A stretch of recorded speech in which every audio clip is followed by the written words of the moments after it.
Good morning everyone दोस्तों। आज है मई 19 2023 और हम लोग करेंगे द हिंदू न्यूज़पेपर के एनालिसिस। मेरा नाम है सितेंद्र चौधरी और फिर से आज आपके लिए कुछ टॉपिक्स लेके आया हूँ। आप जैसे कि देख सकते हैं आज लिस्ट काफ़ी लंबी है टॉपिक्स की, तो हर टॉपिक में हम लोग बहुत ज़्यादा डिटेल में डिस्कशन नहीं कर पाएंगे। तो कुछ टॉपिक जो इंपॉर्टेंट है उसके ऊपर हम लोग थोड़ा डिटेल में डिस्कशन करेंगे।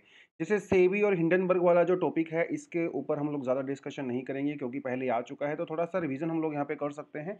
सेबी को सुप्रीम कोर्ट ने कुछ डेडलाइन दिया है अडानी और हिंडनबर्ग ग्रुप को इन्वेस्टिगेट करने के लिए, तो उसको थोड़ा हम लोग देखेंगे। उसके अलावा स्पोर्ट्स और रिप्रेजेंटेशन की यहाँ पे बात होती है, मतलब यहाँ पे आप ये देख लीजिए जो ट्रांसजेंडर होते हैं वो वीमेन स्पोर्ट्स के अंदर पार्टिसिपेट करते हैं, तो ये एक पूरा डिबेट है, उसके ऊपर थोड़ा सा डिस्कशन हम लोग यहाँ पे करने वाले हैं। डिटेल में नहीं जाएंगे क्योंकि थोड़ा सा कंट्रोवर्शियल भी है। उसके अलावा इलेक्शंस एंड एयरवेज जब जैसे भी कर्नाटक के अंदर इलेक्शन हुए तो जो हमारा जैसे दूरदर्शन होता है या ऑल इंडिया रेडियो होता है, वहाँ पे पॉलिटिकल पार्टीज को कुछ टाइम दिया जाता है अपनी कैंपेनिंग करने के लिए। तो उसमें इलेक्शन कमीशन ऑफ इंडिया क्या रोल होता है वो टेक्स्ट सेक्शन में आज हम लोग देखेंगे। उसके अलावा ग्रीन डिपॉजिट्स क्या होता है, आरबीआई ने इसके लिए क्या अभी यहाँ पे इंस्ट्रक्शंस दिया है, इसका प्लस साइड क्या है, माइनस साइड क्या है, थोड़ा वो देखेंगे। थोड़ा नया सा टॉपिक है, इससे पहले हम लोगों ने इसको नहीं किया है। टीबी टेस्टिंग के बारे में एक एडिटोरियल टाइप का जो है सेक्शन दिया गया है साइंस वाले सेक्शन से बेसिकली। ये द हिंदू ने अपने न्यूज़पेपर के अंदर थोड़ा सा चेंज किया है। पहले वो लोग क्या करते थे, संडे को साइंस वाला सेक्शन दिया करते थे। अब वो लोग क्या करते हैं, थर्सडे और फ्राइडे को लास्ट पेज में साइंस वाला सेक्शन देना शुरू कर दिया है। पता नहीं कितने दिन तक चलेगा, लेकिन फिलहाल वो चल रहा है। उसके अलावा मनी इज एवरीथिंग और money is not everything, capitalism और सोशलिज्म के बारे में यहाँ पे बात की गई है।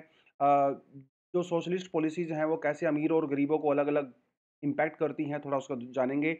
जो इनकम डिस्ट्रीब्यूशन है वो थोड़ा उसके बारे में बात करेंगे एडिटोरियल सेक्शन से, ये हम लोग देखने वाले हैं। चलिए जी।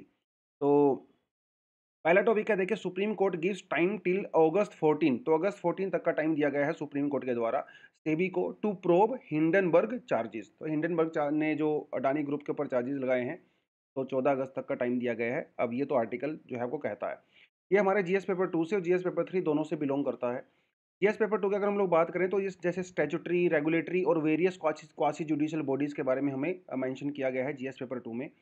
जीएस पेपर 3 में Indian economy and the issues, देखिए issues related to planning, mobilisation of the resources, growth, development and employment. तो इस सेक्शन से आप इसको जीएस पेपर 2 3 दोनों से आप इस टॉपिक को कर सकते हो। 2013 में ऑलरेडी यहाँ पे मेंस में क्वेश्चन पूछा जा चुका है, as you can see the product diversity of the financial institutions and insurance companies resulting in overlapping of products and services strengthens the case for the merger for the two regulatory agencies namely SEBI and IRDA। तो इन दोनों को मर्ज किया गया, तो उसको आपको justify करना है कि कैसे ये जो हमारी फाइनेंशियल इंस्टीट्यूशन है और जो यहाँ पे अपनी इंश्योरेंस कंपनीज हैं उनके बीच में जो मर्जर है वो कहाँ तक सही है या नहीं है, तो आपके जस्टिफाई करना है। ये 2013 का क्वेश्चन है, आप इसको अटेम्प्ट करना चाहो तो अटेम्प्ट भी कर सकते हो। तो ये कॉन्टेक्स्ट मैंने आपको बता ही दिया, सुप्रीम कोर्ट ने 14 तारीख का यहाँ पे समय दिया है। तो ये जो कंटेंट आपके लिए दिया गया है ये पूरा स्टैटिक सा पोर्शन है और आपके नोट्स में डेफिनेटली ये होगा। तो आपका जो पॉलिटी वाला सेक्शन है वहाँ से भी और जो आपका इकोनॉमी वाला सेक्शन है वहाँ से भी आप इसको कवर करते हैं। तो स्टॉक मार्केट की जब हम लोग बात करते हैं तो इसको रेगुलेट कौन करता है, सेबी करता है ना। सेबी रेगुलेट करता है कैपिटल मार्केट को। कैपिटल मार्केट मेरा मतलब स्टॉक मार्केट, ठीक है, जो सेकेंडरी मार्केट होती है। उसके अलावा जो हमारी मनी मार्केट होती है उसको रेगुलेट कौन करता है, उसे रेगुलेट करता है आरबीआई। हमारे बैंकिंग सिस्टम वगैरह वो सब हमारे यहाँ पे रहता है। तो इसको मैं दोबारा शेयर कर देता हूँ, बट येस, तो दैट वाज द कॉन्टेक्स्ट के स्टॉक मार्केट के बारे में थोड़ा आपको पता होना चाहिए। स्टॉक मार्केट बेसिकली प्लेटफॉर्म होता है जहाँ पे अलग अलग कंपनी जो है रजिस्टर्ड होती हैं और उनके जो शेयर्स होते हैं, जो स्टॉक्स होते हैं, तो एक प्लेटफॉर्म होता है उसको खरीदने के लिए और बेचने के लिए, बेसिकली यही होता है हमारा stock market, right. It's a place where share of the public listed companies are traded. हर कंपनी पब्लिक लिस्टेड कंपनी नहीं होती है, जो प्राइवेट कंपनीज होती हैं वो पब्लिक लिस्टेड नहीं होती हैं। जो पब्लिक लिस्टेड कंपनी होती है उनका पर्पस ये होता है कि उनको पब्लिक से पैसा बोरो करना होता है। तो जैसे मेरे पास अगर एक्स्ट्रा पैसा है तो मैं किसी कंपनी के शेयर खरीद सकता हूँ अगर मुझे ये लगता है कि उसके शेयर खरीदने से मुझे प्रॉफिट होगा।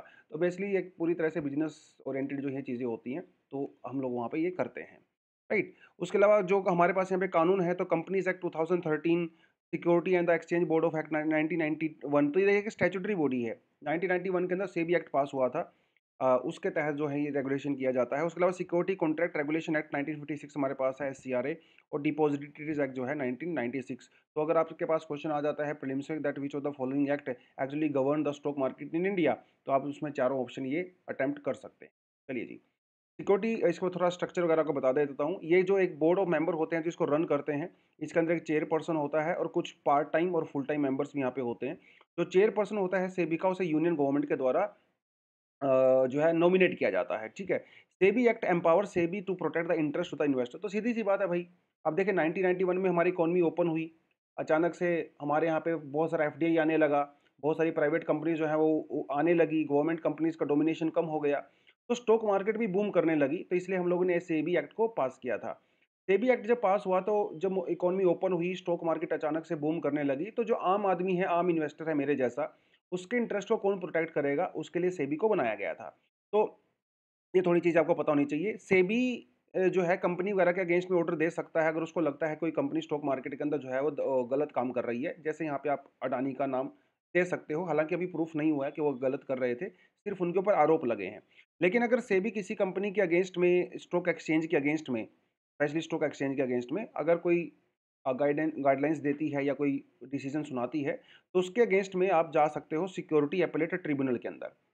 मतलब वो जो स्टॉक एक्सचेंज है वहाँ पे आप जाके अपील कर सकता है। लेकिन ये अपील के अगेंस्ट में भी आप सुप्रीम कोर्ट में जा सकते हो, क्योंकि ट्रिब्यूनल जो होती है वो क्वासी जुडिशियल बॉडी होती हैं और ट्रिब्यूनल के डिसीजन के अगेंस्ट में आप हमेशा सुप्रीम कोर्ट को अप्रोच कर सकते हो।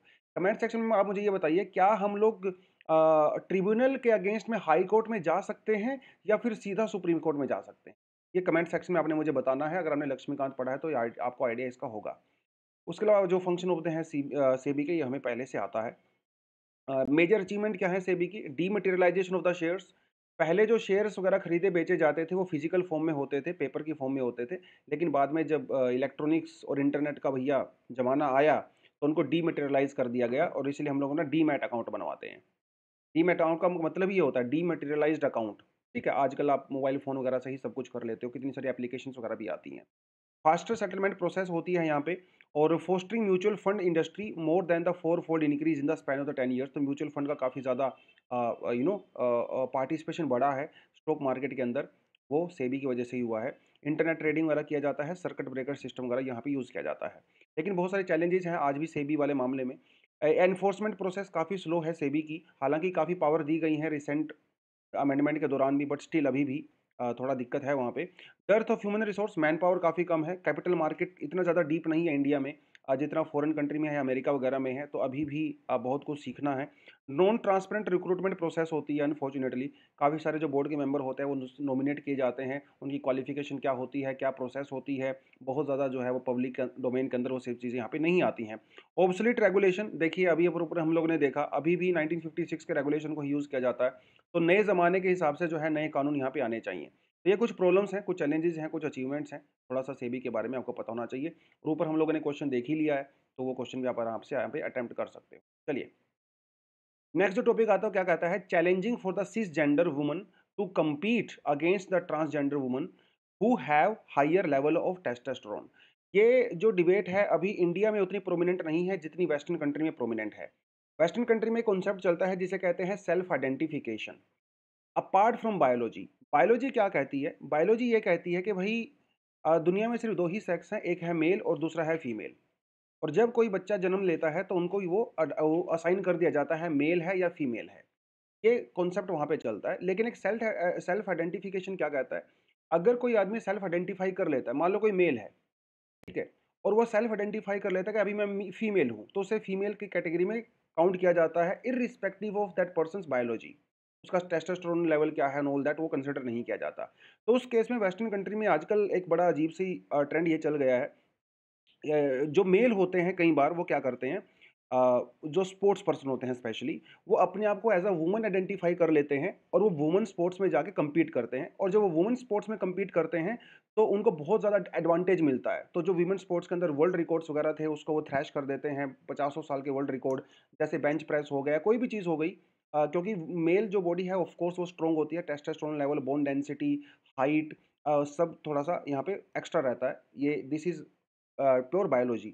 तो उसके लिए जो है ये आर्टिकल दिया गया है कि जो सिसजेंडर वुमन है, वो जब compete करती हैं ट्रांसजेंडर वुमन के अगेंस्ट में, अब यहाँ पे मेल का रोल नहीं है, यहाँ पे जो दोनों फीमेल का रोल है बेसिकली आ रहा है। सिसजेंडर और ट्रांसजेंडर, ये दो टर्म यहाँ पे मेंशन की गई हैं जिसका मतलब आपको पता होना चाहिए।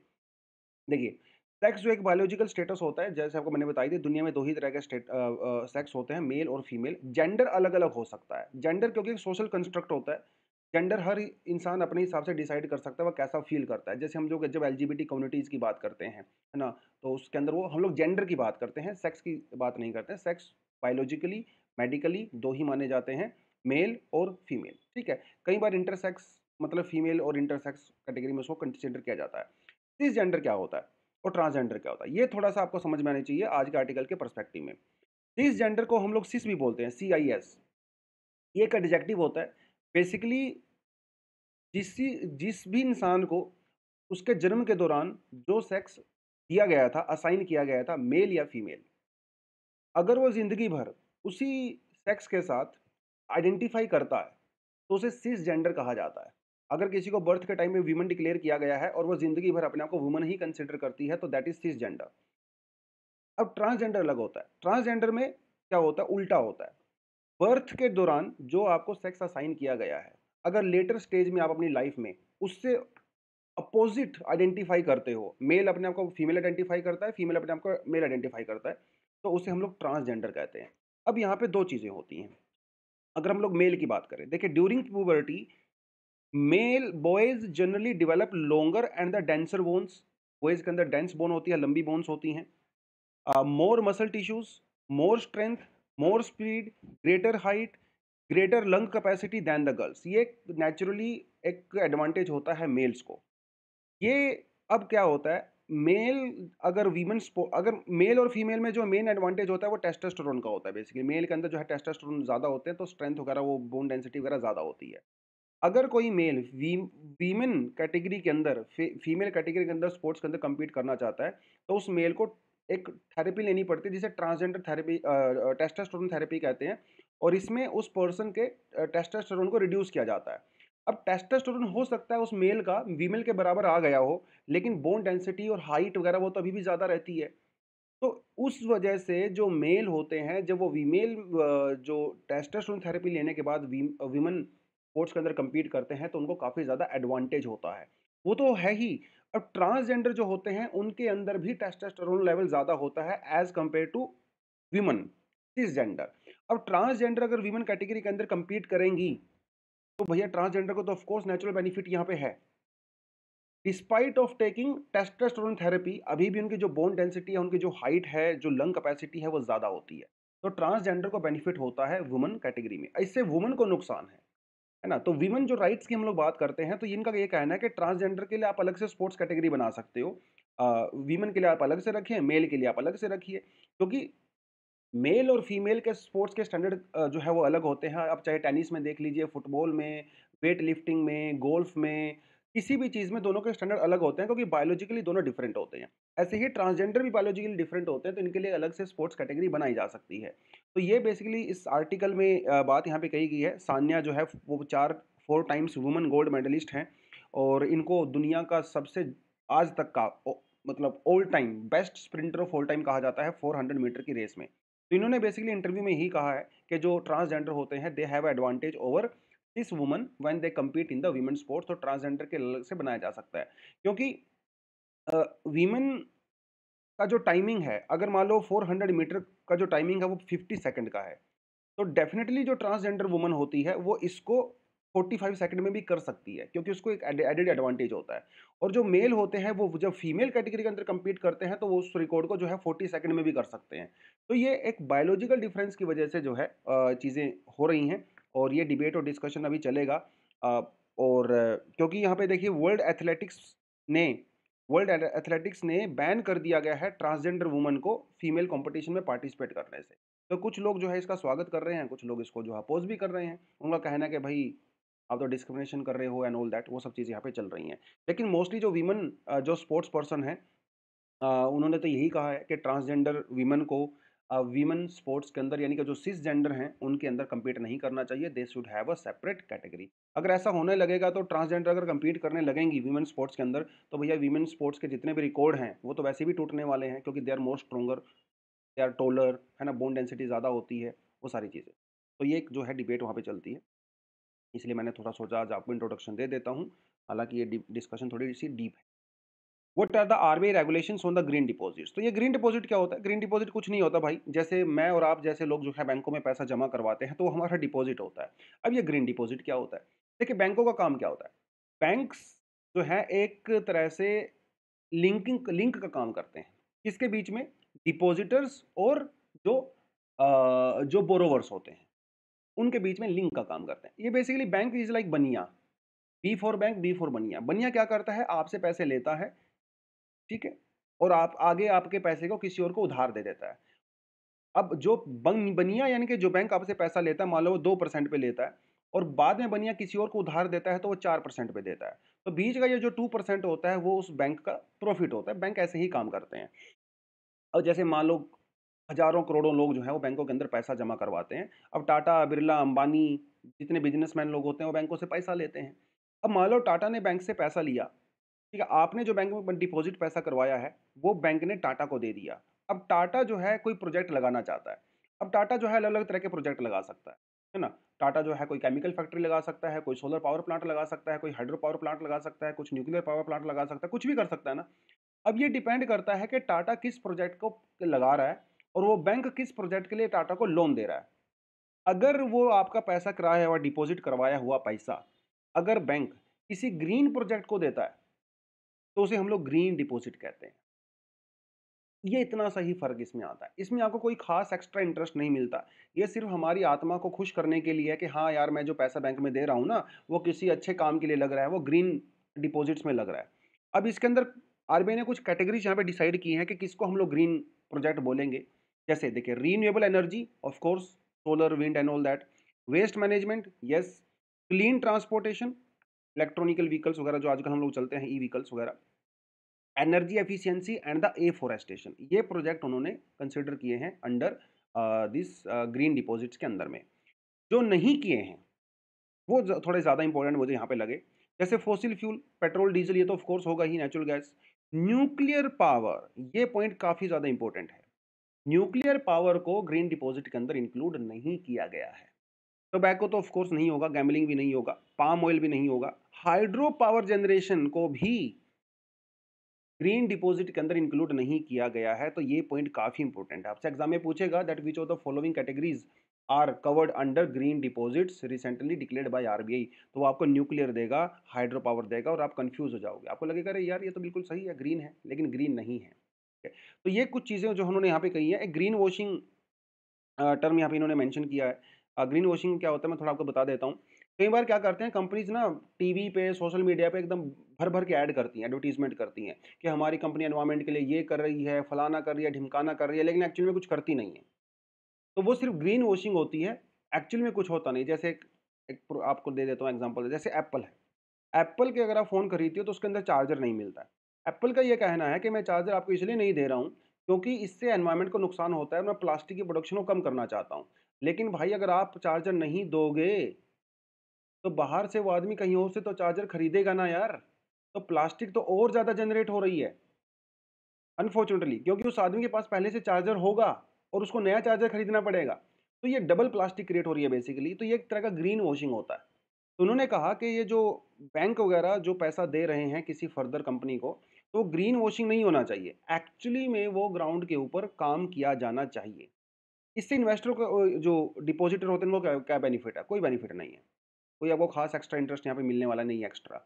ये सिर्फ एक आत्मा की खुशी के लिए है कि हाँ भाई, जो मैं कर रहा हूँ वो सही जगह पे जा रहा है। ठीक है, बस ये है थोड़ा सा ग्रीन डिपॉजिट के बारे में, you should have some idea. चलिए जी, इलेक्शंस एंड द एयरवेज, ये क्या है? इलेक्शन एंड द एयरवेज कहाँ गया हमारा? ये रहा। देखिए कर्नाटक के अंदर अभी इलेक्शन हुए, है ना? तो जो हमारा इलेक्शन कमीशन ऑफ इंडिया होता है उसकी डायरेक्शन पे क्या होता है, जितनी भी ये कंपनी पॉलिटिकल पार्टीज होती हैं, इनको एक टाइम अलॉट किया जाता है। ये थोड़ा सा मैं दोबारा शेयर कर देता हूँ। मेरा बेचारा सिस्टम बूढ़ा हो गया है तो थोड़ा अटक जाता है कभी कभी। तो होता क्या है, जैसे हमारा दूरदर्शन है या हमारा ऑल इंडिया रेडियो है ना, या हमारा तो जो टीवी वगैरह पे हम लोग करते हैं, प्रोग्राम करते हैं। तो जो पॉलिटिकल पार्टीज होती हैं वो अपने प्रचार वहाँ पे भी करती हैं। तो रैलीज नहीं करती हैं, वहाँ पे भी प्रचार किया जाता है, रेडियो, आकाशवाणी या फिर जो जो जो दूरदर्शन होता है। अब इसके लिए पॉलिटिकल पार्टीज को टाइम अलॉट किया जाता है। लेकिन यहाँ पे दो चीज़ें हैं। पॉलिटिकल पार्टीज़ वो वाली जो रजिस्टर्ड हैं, पॉलिटिकल पार्टीज़ वो वाली जो रिकॉग्नाइज़्ड हैं, और रिकॉग्निशन 2 तरह से होता है, स्टेट रिकॉग्निशन होता है और नेशनल रिकॉग्निशन होता है। यहाँ पे ये जो काम किया जाता है, वो इलेक्शन कमीशन ऑफ इंडिया की गाइडेंस के बेसिस पे दूरदर्शन करता है और ऑल इंडिया रेडियो करता है। तो कर्नाटका में भी जो इलेक्शन हुए, तो इन्होंने यहाँ पे Bharatiya Janata party, Congress, BSP, NPP, आप और communist party of India, Marxist, जो कि हमारी यहाँ पे 6 नेशनल पॉलिटिकल पार्टीज़ होती हैं, तो इनको टाइम अलॉट किया गया। जो बेसिक टाइम है वो 45 मिनट रखा गया, मतलब हर हर पॉलिटिकल पार्टी को 45 मिनट्स तो मिलेंगी ही, इसके अलावा भी आपको टाइम ज़्यादा मिल सकता है। अब ये किस बेसिस पे होता है, टाइम दिया जाता है? ये दिया जाता है प्रीवियस इलेक्शन में जो परफॉर्मेंस होती है पॉलिटिकल पार्टी की, उसके बेसिस पे दिया जाता है। तो ये जो टाइम अलॉटमेंट की मैं बात कर रहा हूँ, ये दिया जाता है, ठीक है? तो ये थोड़ा-सा आपको पता होना चाहिए। 2003 के अंदर रिप्रेजेंटेशन ऑफ पीपल एक्ट के अंदर अमेंडमेंट किया गया, जिसके अंदर ये कहा गया कि जो एयरवेज़ होता है, यानी कि जो फ्रीक्वेंसी होती है, वो एक पब्लिक प्रॉपर्टी होती है। तो अगर कोई पब्लिक प्रॉपर्टी का यूज़ कर रही है पॉलिटिकल पार्टी, तो डेफिनिटली वो पब्लिक गुड के लिए ही होना चाहिए, राइट? और क्योंकि इलेक्शन हमारी डेमोक्रेसी की बैकबोन है, राइट? डेमोक्रेसी इसीलिए जो है एयरवेव्स का मिसयूज़ नहीं होना चाहिए। किसी भी एक खास पॉलिटिकल पार्टी को अनफेयर एडवांटेज नहीं होना चाहिए, तो सभी को बराबर ट्रीट किया जाना चाहिए। ऐसा अमेरिका के अंदर भी किया जाता है, ऐसा ब्रिटेन के अंदर भी किया जाता है, और इंडिया में भी ऐसा ही किया जाता है, ठीक है? तो ये जो टीम है बेसिकली उसकी उन्होंने बात किया। देखिए, कर्नाटका में जो इलेक्शन हुए, यहाँ पे बीजेपी को 167 मिनट दिया गया ब्रॉडकास्टिंग का। कांग्रेस को 174 मिनट दिया गया। हालाँकि सेंटर के अंदर बीजेपी पावर में है, लेकिन फिर भी कांग्रेस को यहाँ पे ज़्यादा अलॉटमेंट मिला, क्योंकि कांग्रेस का परफॉर्मेंस जो है वो प्रीवियस इलेक्शन में which was little bit better than the BJP.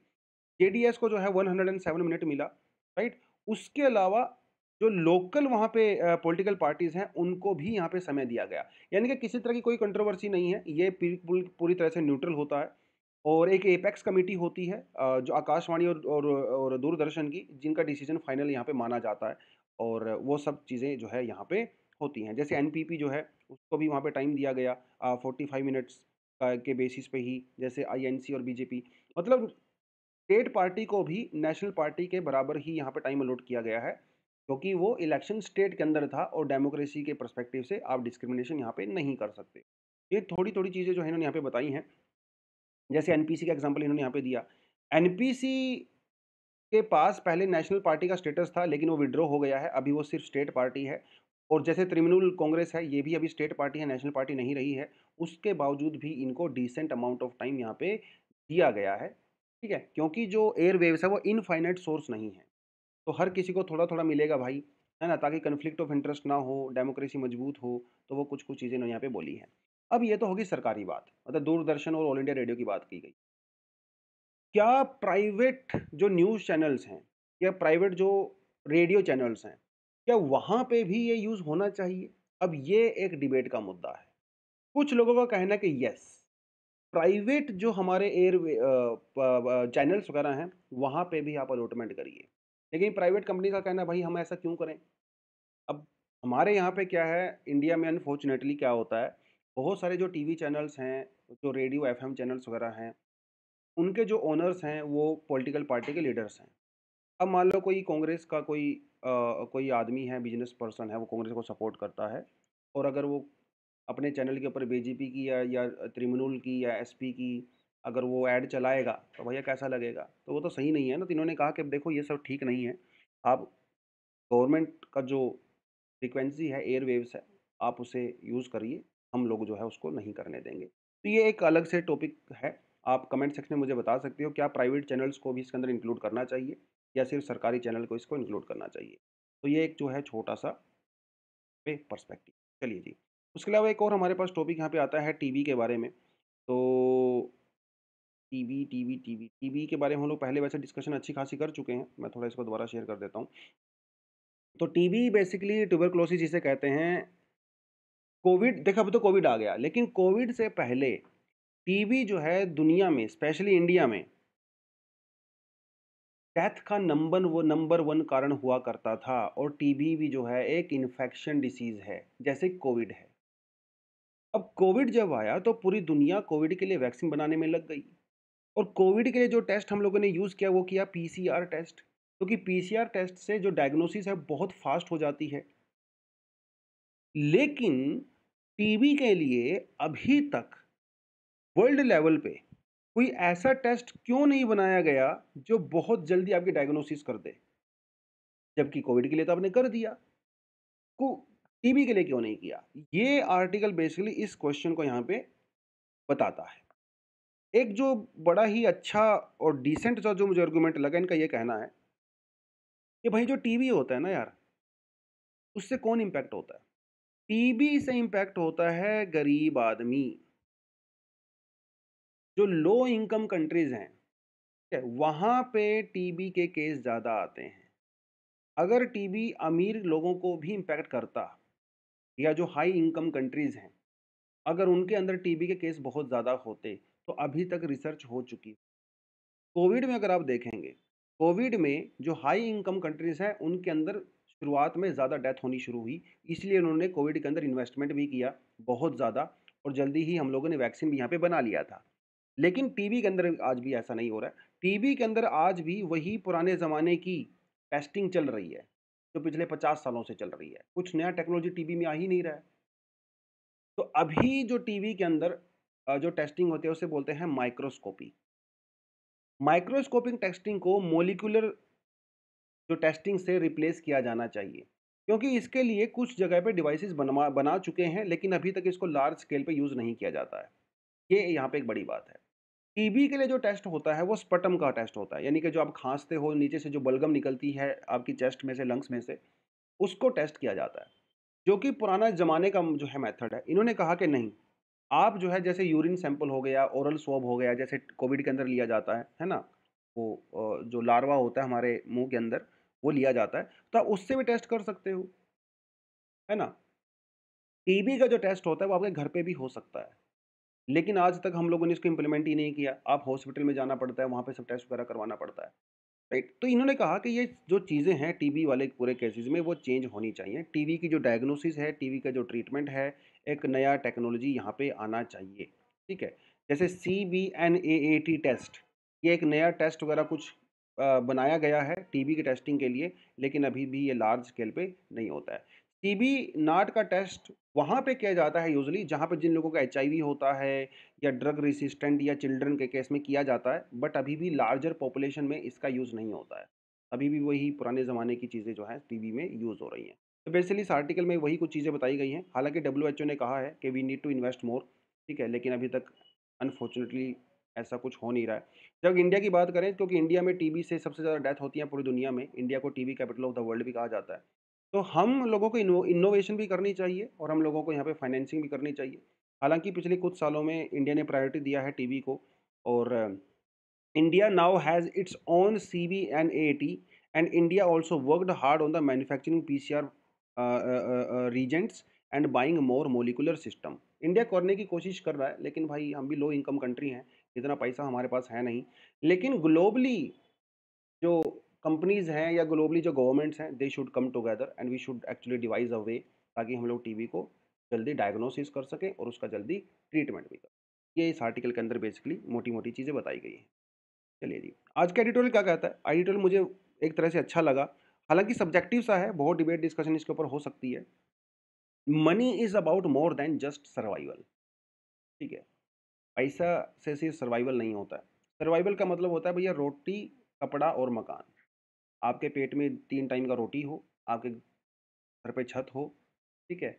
और आपको एक डिसेंट सा वर्क मिले, ठीक है? उसका मतलब होता है सर्वाइवल। सर्वाइवल तो जानवर भी कर रहे हैं, लेकिन इंसान सर्वाइवल से आगे बढ़ने की कोशिश करते हैं। हमारी कुछ एस्पिरेशंस होती हैं, हमारे कुछ ड्रीम्स होते हैं, है ना? जो हमें फुलफ़िल करने होते हैं एज़ अ ह्यूमन बीइंग। हमारे कुछ राइट्स होते हैं, नेचुरल राइट्स होते हैं, एस्पिरेशंस होते हैं। तो सिर्फ़ सर्वाइवल की लड़ाई नहीं है, पैसा सिर्फ़ सर्वाइवल की लड़ाई नहीं है। पैसा सर्वाइवल से कहीं आगे जाता है। कुछ लोग कहते हैं कि पैसे से खुशी नहीं खरीदी जा सकती, लेकिन पैसे से आप वो चीज़ें कर सकते हो जिससे आपको खुशी मिलती है। जैसे आपको अपने ड्रीम्स अचीव करने हैं। अब मान लो एक बच्चा है, वो बहुत पढ़ने में बहुत तेज़ है, बहुत टैलेंटेड है, बहुत मेहनती भी है। उसको यूपीएससी क्लियर करना है। लेकिन खाली टैलेंट से तो काम नहीं चलेगा। आपके पास कोचिंग लेने के लिए पैसा होना चाहिए। आपके पास इतना टाइम होना चाहिए ताकि आप बैठ के पढ़ाई कर सको, आप बुक्स खरीद सको, नोट्स खरीद सको। है ना? आपके पास इंटरनेट की फैसिलिटी होनी चाहिए, एक स्मार्टफ़ोन होना चाहिए, आप क्लासेस वगैरह कर सको। तो सिर्फ़ पैसे से हो जाएगा सर्वाइवल के लिए नहीं, पैसा सर्वाइवल से कहीं आगे होता है। किसी ने अगर आपने मान लो आपको म्यूजिशियन बनना है, आपको ट्रैवलर बनना है, आपको साइंटिस्ट बनना है, कुछ भी करना है, तो पैसे से सिर्फ़ सर्वाइवल नहीं, आपके ड्रीम्स भी अचीव होते हैं। एक तो ये बड़ी बात है। ये इसकी शुरुआत इन्होंने बड़ी शानदार तरीके से करी है। अभी जो बर्नी सैंडर्स हैं अमेरिका में, वो प्रेज़िडेंट के कैंडिडेट भी रहे पिछली बार, हालाँकि वो हार गए। तो बर्नी सैंडर जो है वो एक सोशलिस्ट माने जाते हैं। वो खुद कहते हैं कि मैं सोशलिस्ट हूँ, जबकि अमेरिका एक कैपिटलिस्ट इकोनॉमी है। तो उन्होंने कहा, उनने बुक लिखी है it's okay to be angry about the capitalism. तो कैपिटलिज्म को काफ़ी क्रिटिसाइज़ करते हैं वो। उनका ये कहना है कि कैपिटलिज्म की वजह से इनकम जो डिस्ट्रीब्यूशन है वो बहुत अनइक्वल होता है। अमीर आदमी बहुत अमीर होता है, गरीब आदमी गरीब होता है, ऐसा उन्होंने कहा। और अमेरिका के अंदर ये आइडिया दिया गया, तभी जो मैक्सिमम इनकम होती है वो कितनी होनी चाहिए। आपको पता है अमेरिका में दुनिया में सबसे ज़्यादा बिलियनियर्स होते हैं। कितनी इनकम मैक्सिमम होनी चाहिए, एक सीलिंग लगा देनी चाहिए। जैसे हमारे इंडिया में लैंड के ऊपर सीलिंग लगाई गई थी। तो इन्होंने कहा कि 999 मिलियन डॉलर की एक सीलिंग आप लगा दीजिए। मतलब 1 बिलियन से जस्ट नीचे। इससे ज़्यादा अगर आप पैसा कमाओगे तो आपका पैसा आप सबको सरकार को देना पड़ेगा। तो इन्होंने ये कहा। इन्होंने कहा कि भई 999 मिलियन में कोई दिक्कत नहीं है, आप सर्वाइव कर सकते हो। लेकिन बात सिर्फ़ सर्वाइवल की नहीं है, बात सर्वाइवल की है ही नहीं। अब मान लो आप जेफ बेज़ोस या इलोन मस्क या बड़े-बड़े लोगों की बात करिए या फिर मुकेश अंबानी, किसी की बात करिए। क्या वो पैसा सिर्फ़ सर्वाइवल के लिए कमा रहे हैं? ऐसा तो नहीं है। और क्या वो पैसा स्टेटस के लिए कमा रहे हैं? स्टेटस तो उन्होंने अचीव कर लिया है, तो फिर और पैसा क्यों कमा रहे हैं? क्या वो पैसा ग्रीड में कमा रहे हैं? ऐसा भी नहीं है भाई, इतना पैसा होने के बाद आप और पैसा क्या-क्या करोगे? पैसा सिर्फ़ ग्रीड, सर्वाइवल के लिए नहीं होता है। अब जैसे टाटा, बिरला, अंबानी, इलोन मस्क जिसकी मैं बात कर रहा हूँ, इनके पास जो पैसा होता है वो उस पैसे को फर्दर इन्वेस्ट करते हैं। अपनी जेब में तो कोई रख के नहीं घूमता है। अमी वो जो मिडल क्लास होता है, हो सकता है उसके पास सेविंग अकाउंट में पैसा हो, लेकिन इनके पास सेविंग अकाउंट में पैसा नहीं होता, वो उसको तुरंत इन्वेस्ट करते हैं। और इन्वेस्ट करने से क्या होता है? इन्वेस्ट करने से बिज़नेस बढ़ता है, इन्वेस्ट करने से एम्प्लॉयमेंट बढ़ेगी, इन्वेस्ट करेंगे तो कंज़्यूमर के पास ज़्यादा चीज़ें आएँगी। तो एक तरह से जो ये अमीर लोग होते हैं बेसिकली बिज़नेसमैन, इंडस्ट्रियलिस्ट, उनका जो पैसा होता है वो कहीं न कहीं आम आदमी को भी पॉज़िटिवली इम्पैक्ट करता है। हालाँकि income distribution is a big thing. तो ये कुछ यहाँ पे आर्गुमेंट दिए गए। उसके अलावा कुछ और इकोनॉमिस्ट वगैरह की इन्होंने एक एग्ज़ाम्पल दिया है, ऑगस्ट डीटन, इनकी एक बड़ी इम्पोर्टेंट सी एक हाइपोथेसिस थी, जिसमें इन्होंने एक रिलेशन दिखाने की कोशिश की थी, मनी और हैप्पीनेस के बीच में, ठीक है? जैसे आप मान लीजिए इस तरफ आप हैप्पीनेस ले लीजिए थे, इस तरफ मनी ले लेते हैं। तो मनी जैसे-जैसे इंक्रीज़ होता है, तो आदमी का हैप्पीनेस इंक्रीज़ होता है। हैप्पीनेस लेवल इंक्रीज़ हो रहा है, ज़्यादा पैसा आ रहा है, मैं खुश हो रहा हूँ, खुश हो रहा हूँ, खुश हो रहा हूँ, खुश हो रहा हूँ, खुश हो रहा हूँ। लेकिन एक टाइम आने के बाद मेरे पास पैसा आ रहा है अभी भी, लेकिन मेरा जो हैप्पीनेस वाला जो लेवल है वो स्टेशनरी हो गया है, स्टैटिक हो गया है, उससे ज़्यादा मुझे खुशी नहीं मिल रही है। अब आपके पास साइकिल है, आपके पास पैसा है, आपने आपने बाइक खरीद ली, बाइक आपके पास पैसा है, आपने गाड़ी खरीद ली, आपके पास कैसा पैसा है, आपने मर्सिडीज़ खरीद ली, आपके पास पैसा है, आपने प्राइवेट जेट खरीद लिया, अब क्या खरीदोगे भाई? पैसा तो अभी भी आ रहा है, लेकिन ये जो हैप्पीनेस का जो स्टेटस है, वो जो है अब ज़्यादा नहीं नहीं बढ़ रहा है। इसे कहते हैं हैप्पीनेस प्लेटू। एक टाइम के बाद पैसा आपको खुशी देना बंद कर देता है। तो इन्होंने बताया था $75,000 वो एक एनुअल एक लिमिट होती है, जिसके बाद आपका हैप्पीनेस उस तरीके से नहीं बढ़ता जिस तरह से आपके पास पैसा बढ़ता है। हालाँकि बाद में इस थ्योरी को रिजेक्ट किया गया बहुत लोगों के द्वारा, बट अभी भी कहीं न कहीं सोशल एस्पेक्ट में ये चीज़ काम करती है, जिसे हम लोग हैप्पीनेस प्लेटू कहते हैं। ठीक है? तो ये चीज़ इन्होंने यहाँ पे कही। उसके अलावा इन्होंने और अमीर और गरीब के बीच में भी इसको डिफ़रेंस क्रिएट करने की कोशिश की। इन्होंने कहा कि जो हैप्पीनेस का मतलब होता है वेल-बीइंग। हैप्पीनेस का मतलब सिर्फ़ खुश रहना नहीं होता, वेल-बीइंग होता है। जो गरीब आदमी होता है, उस उसके ऊपर ज़्यादा इम्पैक्ट होता है मनी का रादर दैन रिच पीपल। एक इन्होंने ये कहा। दूसरी बात कहा मनी एंड इन्फ्लुएंस, जो पॉलिटिकल पार्टीज़ को इन्फ्लुएंस करने की बात होती है। जैसे आप अमेरिका की बात कर लीजिए, इंडिया की बात कर लीजिए। तो यहाँ की जो गवर्नमेंट पॉलिसीज़ होती हैं, उन गवर्नमेंट पॉलिसी से सबसे ज़्यादा इम्पैक्ट किसको होता है? रिच पर्सन को होता है। क्यों होता है? अब बनाई तो वो सबके लिए जाती हैं, लेकिन पॉजिटिव इम्पैक्ट रिच के ऊपर ज़्यादा होता है। इसका रीज़न इन्होंने यहाँ पे बताया है। इसका रीज़न इन्होंने ये कहा जैसे वेलफेयर, फॉरेन पॉलिसी, एनवायरनमेंट की वगैरह हम लोग बात करते हैं। तो जो पॉलिटिकल पार्टीज़ को पैसा दिया जाता है डोनेशन में, वो स रिच लोगों के द्वारा दिया जाता है। आम आदमी तो उसको नहीं देता है, या देता है तो बहुत कम देता है। तो पॉलिसीज़ क्योंकि उनके लिए बनाई जाती हैं, तो 57% जो पॉलिसी सपोर्ट होता है वो रिच पर्सन को होता है, 53% जो है वो लो इनकम हाउसहोल्ड को होता है। मतलब इन्फ्लैक्ट जो है वो ज़्यादा उनके ऊपर होता है। लेकिन अगर आप स्कैंडिनेवियन कंट्रीज़ में जाएँ, जैसे स्वीडन वगैरह, अगर आप नॉर्वे, स्वीडन यहाँ पे जाएँ, तो यहाँ पे रिलेशन थोड़ा-सा अलग रहता है। यहाँ पे क्या होता है, जो गवर्नमेंट पॉलिसीज़ होती हैं, उसका इम्पैक्ट ऑलमोस्ट सबके ऊपर बराबर होता है। क्यों होता है? क्योंकि वहाँ पे जो पॉलिटिकल पार्टीज़ को फंडिंग दी जाती है, वो स्टेट फंडिंग होती है। स्टेट फंडिंग, यानी कि आप पॉलिटिकल पार्टी को डोनेशन नहीं दे सकते, सरकार देती है। तो क्योंकि सबके लिए बराबर होता है, तो इम्पैक्ट भी जो है सबके ऊपर बराबर ही होता है। लेकिन वहाँ पे भी सोसाइटी तो अनइक्वल है, ऐसा तो नहीं भैया स्कैंडिनेविया के अंदर सब लोग बराबर-बराबर लेवल पे हैं, वहाँ पे भी अमीर लोग भी हैं, वहाँ पे गरीब लोग भी हैं, इन्फ्लुएंस तो वहाँ पे भी होता है। स्वीडन वगैरह काफ़ी ओपन सोसाइटी है, प्राइवेट सेक्टर को फोकस करती हैं। स्वीडन, नॉर्वे, फ़िनलैंड वगैरह ये कंट्री अपने आप को कभी भी सोशलिस्ट कंट्री नहीं कहती हैं, वो है भी नहीं है। हालाँकि वहाँ पे टैक्स रेट ज़्यादा है, but still they call themselves as a capitalist kind of economy of their own nature, है ना? तो टैक्स वगैरह ज़्यादा लगाते हैं, सोशल डिस्ट्रीब्यूशन वगैरह काफ़ी ज़्यादा वहाँ पे बेटर है, as compare to American countries. तो ये कुछ इन्होंने कहा कि why do the rich have so much power? जैसे हम लोगों ने बता ही दिया, कॉर्पोरेशंस वगैरह होती हैं, उनके जो इनकम जो कैपिटल टैक्स था वो भी रिड्यूस किया गया है, इंडिया में भी रिड्यूस किया गया है। लेकिन इसके 2 पर्सपेक्टिव हैं। जब capital tax, gain tax basically अगर रिड्यूस किया जाता है, या फिर कॉर्पोरेट टैक्स को जब रिड्यूस किया जाता है, कुछ लोगों का कहना है कि गलत है, लेकिन सरकार का कहना है कि नहीं, ये बिल्कुल सही है। अगर हम लोग कॉर्पोरेट टैक्स डिक्रीज़ करते हैं, तो कॉर्पोरेट्स की जो प्रॉफ़िट है वो इंक्रीज़ होता है। अब उस प्रॉफ़िट को वो क्या करते हैं, फर्दर इन्वेस्ट करते हैं। फर्दर इन्वेस्ट करते हैं तो जॉब्स क्रिएट होती हैं। अब जॉब्स कौन करता है? जॉब्स तो आम आदमी करेगा, गरीब आदमी करेगा, मेरे जैसा करेगा, पढ़ा-लिखा आदमी करेगा। ये सब चीज़ें हैं। तो हर चीज़ का जो है एक इम्पैक्ट है, क्योंकि देखिए इकोनॉमी जो है ना, साइंस नहीं है भाई। आप यहाँ पे 2 + 2 = 4 नहीं कह सकते। इकोनॉमी एक सोशल साइंस है ना? और सोशल जब कोई चीज़ें हो जाती हैं, तो कोई चीज़ फैक्चुअल नहीं होती है। मोस्टली चीज़ें यहाँ पे पर्सपेक्टिव पे काम करती हैं, सब्जेक्टिव तरीके से काम करती हैं। तो कोई पॉलिसी हो सकता है अमेरिका में बहुत सक्सेसफुल हो, वो पॉलिसी इंडिया में जो है फेल हो सकती है, and vice versa as well, क्योंकि ये सोशल साइंस का सब्जेक्ट। तो ये कुछ चीज़ें इसके आर्टिकल के अंदर कही गई है। मुझे पर्सनली बहुत अच्छा लगा। कोशिश मुझे यही थी कि इसमें थोड़ा टाइम दूँ मैं और डिबेट डिस्कशन करूँ इसके ऊपर, लेकिन टाइम की कमी अपने पास होती है। तो बट एनीवेज़ आप इस आर्टिकल को ज़रूर पढ़ें, 1-2 बार पढ़ें तो अच्छे से समझ में आएगा। आपको कोई फ्रेंड वगैरह हैं जो यूपीएससी की तैयारी करते हैं या नहीं भी करते हैं, प्रोफ़ेसर्स हैं, सीनियर्स हैं, जो भी हैं, आप उसके साथ डेफ़िनिटली इस टॉपिक को डिस्कशन कर सकते हो। डिसेंट है, अच्छा है, और थोड़ी डीप अंडरस्टैंडिंग आपको रिक्वायरमेंट यहाँ पे पड़ेगी। चलिए दोस्तों, आज के लिए यहीं पे ख़त्म करते हैं। Thank you very much, all the best. जय हिंद।